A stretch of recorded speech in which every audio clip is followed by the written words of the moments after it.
सातबाराच्या बातमीपत्रात आपलं पुन्हा स्वागत। भुदरगड तालुक्यातील श्री क्षेत्र आदमापूर इथं सद्गुरू बाळूमामा यांची वार्षिक भंडारा यात्रा शांततेत, शिस्तीत आणि धार्मिक वातावरणात पार पाडूया असं आवाहन यात्रा समितीचे अध्यक्ष धैर्यशील राजे भोसले यांनी केलं। आदमापूर इथं ग्रामस्थांच्या आयोजित बैठकीत ते बोलत होते। आदमापूरमधील संत बाळूमामा यात्रेला सुरुवात झाली आहे। सुमारे 60 वर्षांची समृद्ध परंपरा लाभलेल्या या भंडारा यात्रेला महाराष्ट्रासह कर्नाटक, आंध्र प्रदेश आणि गोवा राज्यांमधून दरवर्षी लाखो भाविक मोठ्या श्रद्धेने उपस्थित राहतात। सद्गुरू बाळूमामा यांच्या पवित्र स्थळी भक्ती, श्रद्धा आणि अध्यात्माचा महापूर ओसंडून वाहत असतो। यात्रेदरम्यान मंदिर परिसर आणि संपूर्ण गाव भक्तिमय वातावरणानं भारावून जातं। यावर्षीच्या यात्रेच्या नियोजनाची बैठक नुकतीच पार पडली।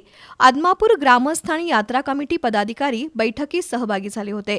यात्रा समितीचे अध्यक्ष धैर्यशील राजे भोसले यांनी ही यात्रा शांततेत पार पाडण्याचं आवाहन केलं।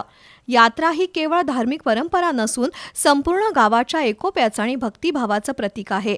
त्यामुळे यात्रा सुरळीत आणि शांततेत पार पाडण्यासाठी सर्व ग्रामस्थ, तरुण मंडळ आणि विविध संस्थांनी सक्रिय सहकार्य करावं।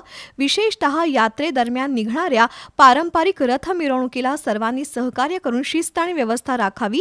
यात्रा काळात स्वच्छता, वाहतूक व्यवस्था, पाणी, इतर मूलभूत सुविधांची योग्य व्यवस्था करण्यावरही बैठकीत चर्चा करण्यात आली। भाविकांना कोणतीही अडचण निर्माण होऊ नये यासाठी ग्रामस्थ, स्वयंसेवक आणि प्रशासन यांच्या समन्वय ठेवण्याचा निर्णय घेण्यात आला। सद्गुरू बाळूमामा यांच्या भंडारा यात्रेला धार्मिक आणि पारंपरिक महत्त्व असल्यानं दरवर्षी हजारो भाविक दर्शनासाठी येतात। भक्तिभावानं आणि पारंपरिक पद्धतीनं ही यात्रा पार पाडण्यासाठी ग्रामस्थांनी पुढाकार घेण्याचं आवाहनही यावेळी करण्यात आलंय।